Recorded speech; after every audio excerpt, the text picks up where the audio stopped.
Hello, welcome to NewPod. Does a high uric acid result automatically mean gout? Two identical lab values can belong to very different medical stories.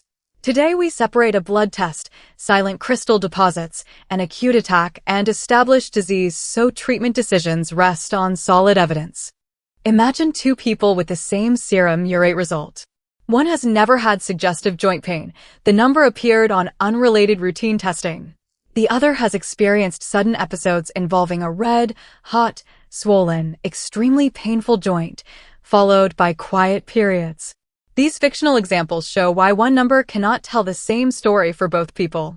A laboratory result provides useful information from a particular date, but it cannot recreate previous symptoms, the physical exam, medical history, or medication list. Treating the value as an automatic diagnosis skips essential context. The appropriate discussion starts with the timeline, affected joints, health history, kidney function, and current treatments before deciding what the number means. A suddenly inflamed joint should not be labeled gout from a distance, even with high uric acid or a previous attack. Redness, warmth, swelling, and severe pain need prompt evaluation because infection and other causes may look similar. Fever, chills, feeling very unwell, a wound, or a weakened immune system make urgent assessment especially important. A first suspected attack and any unusual pain also deserve medical review. This episode offers general information, not diagnosis or prescribing. Never start, stop, or change colchicine, an anti-inflammatory drug, or urate-lowering treatment without appropriate instructions. The priority is not fitting symptoms into a familiar label. It is checking the situation safely and receiving guidance suited to the individual. Hyperuricemia means the serum urate level is above the reference used in medical interpretation. It can exist without attacks or symptoms. This is asymptomatic hyperuricemia. The term describes a biological finding, not automatically confirmed gout. Some people remain symptom-free and risk does not unfold identically for everyone. A statistical association between higher urate and gout describes a pattern in groups, not a certain prediction for one person. A single value also belongs with its date, units, and testing circumstances. This avoids diagnosing gout from blood work alone while also avoiding the claim that the result never matters. A clinician combines the number with history, medications, kidney function, and the broader clinical context before recommending what happens next. Between symptom-free hyperuricemia and a visible attack lies a less intuitive possibility. Urate crystals may build up silently. Their presence belongs to the mechanism of gout, but daily sensation cannot reveal exactly when inflammation will begin. A deposit does not mean constant pain, and a quiet period does not prove the mechanism has disappeared. This time course makes clinical history as important as one day's snapshot. It also separates a plausible mechanism, a medical diagnosis, and a treatment recommendation. Understanding how crystals can form helps explain gout, but cannot confirm deposits in a particular person. Diagnosis draws on clinical evidence and any examinations considered appropriate. Treatment should never be copied from someone else merely because their serum urate result looks similar. Confirmed gout is a disease linked to deposits of urate crystals. That definition clearly separates it from a high number alone. Inflammation around the crystals can produce an extremely painful acute attack. Still, pain intensity and joint location cannot establish the diagnosis without evaluation. Other conditions can cause a very inflamed joint, and some require urgent action. Medical diagnosis combines the episode history, examination, available results, and suitable additional testing. Serum urate contributes, but it is only one part of the reasoning. This protects symptom-free people from overdiagnosis and avoids false certainty during an unusual episode. Gout may alternate between attacks and quiet intervals, so chronic disease does not necessarily mean continuous pain. Deposits and future risk remain relevant during follow-up. For levels should remain separate. Statistical association means a factor occurs more often with an outcome in a population. A plausible mechanism explains how the link might work biologically. Medical diagnosis determines what is supported for one person from converging evidence. A treatment recommendation then weighs benefits, risks, and context. Jumping from the first level to the last creates false certainty. Knowing that hyperuricemia is associated with gout does not make every high value an automatic reason for medication. Conversely, someone without previous attacks should not simply ignore a result without discussing it with the ordering clinician. Recommendations can contain nuance and change over time, so applying them requires shared decision-making. The number informs, the mechanism explains, assessment confirms, and the strategy becomes individualized. Treatment for an attack targets the inflammation causing acute pain. It addresses an immediate problem and differs from long-term control of the urate mechanism. Broad options include colchicine and certain anti-inflammatory treatments, but they are not interchangeable for everyone. Medical history, kidney function, other medications, and patient preferences affect the choice. An old prescription or someone else's instructions are not a current plan, and no dosing schedule is provided here. With colchicine, diarrhea, nausea, or vomiting should prompt quick advice, never extra doses. Changed pain, fever, or worsening general condition also requires reassessment rather than simply adding medicine. Treating suspected inflammation promptly does not eliminate the need to confirm diagnosis, particularly during a first episode.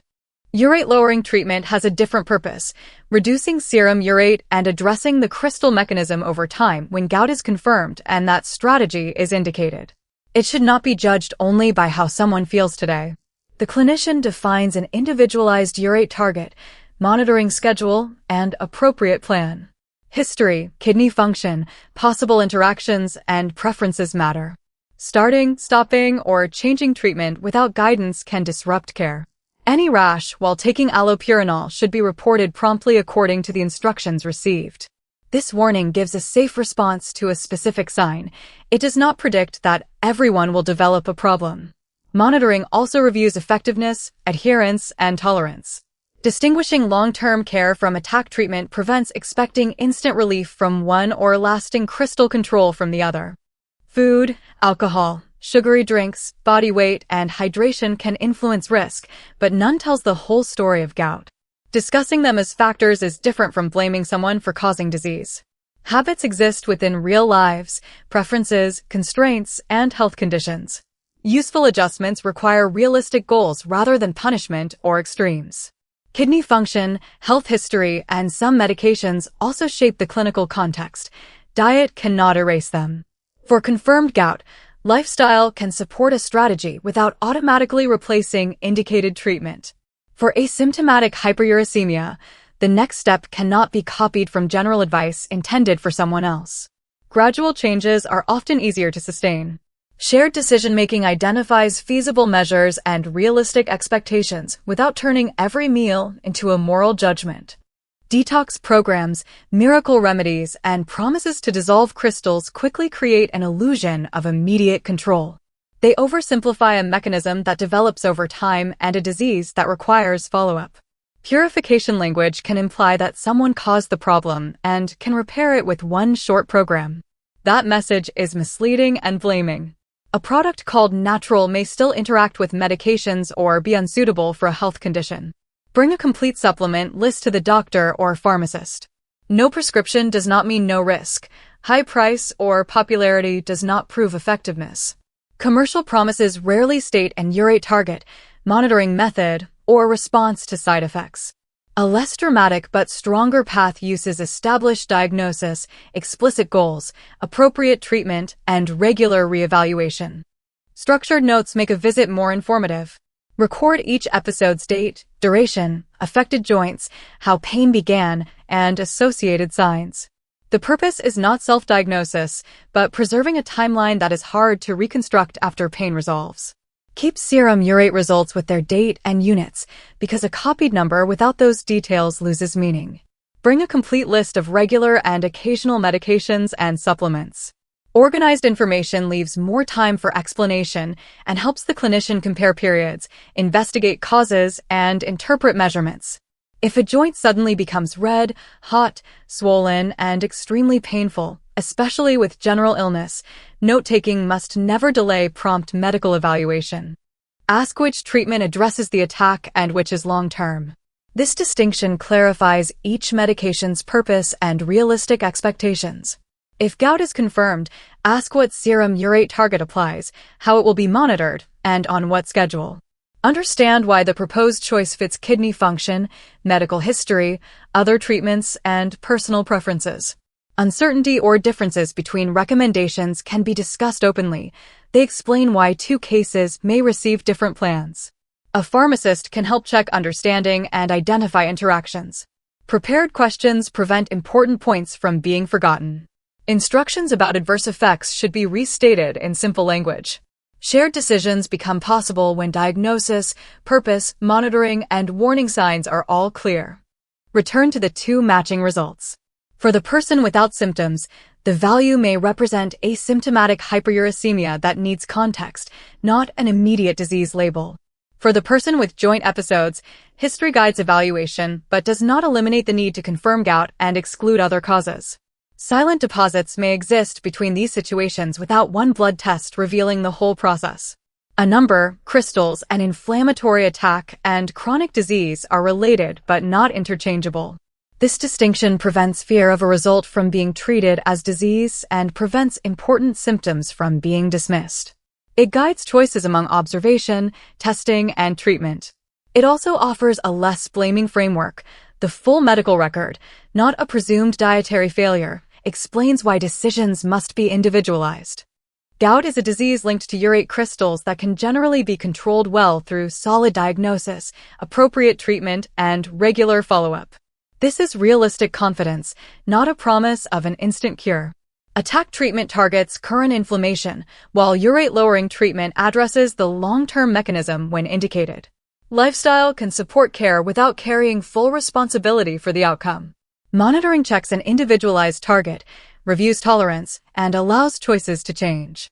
A very inflamed joint, fever, or worsening general condition still needs prompt evaluation even in someone already followed for gout. The next episode, Why Crystals Form Deposits, will examine urate solubility, cooler peripheral areas, and local factors that help explain where crystals accumulate. Keep dated lab results and prepare to discuss the difference between attack treatment and long-term care at your next medical visit. Join NewPod next time to learn why urate crystals form deposits.